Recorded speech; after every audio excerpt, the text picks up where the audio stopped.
tänane sõnum on sulle väga lihtne. Sa oled teadvus. Sa oled valguse olend, kes on siia maailma sünnihetkel hingestatud ja omad hinge. Sa ei ole see keha, keda sa näed peeglist.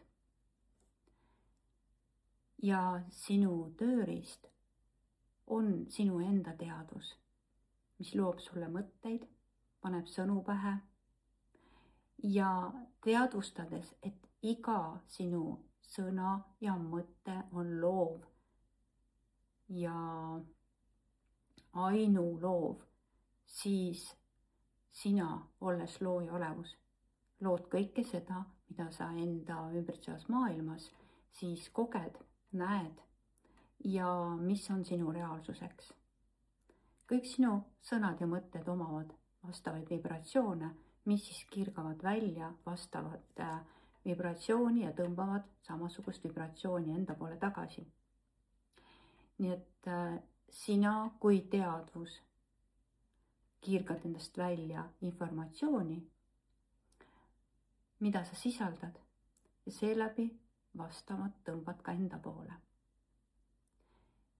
Veelgi võimsam on sõna, mida sa välja ütled. Ja olles looja olemus, omades teadvust, siis iga sinu sõna on seadus. Ja välja öeldud sõna on nagu püha dekreet, mis hakkab idanema ja omab siis vilja.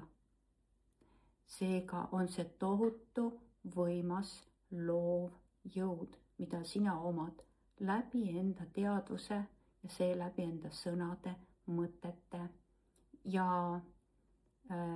taotluste. Sina otsustad, sina valid ja sul on valida ärkamine sellest illusiooni mustrist, millesse on pandud sind maatrikssüsteemi poolt. Ärkamine, et saada teadlikuks enda looja olemuse ja olevuse seisundist. Otsusta nüüd ja praegu, sest 2026 on 3. globaalne tõstmine kõrgemasse teadlikkusesse.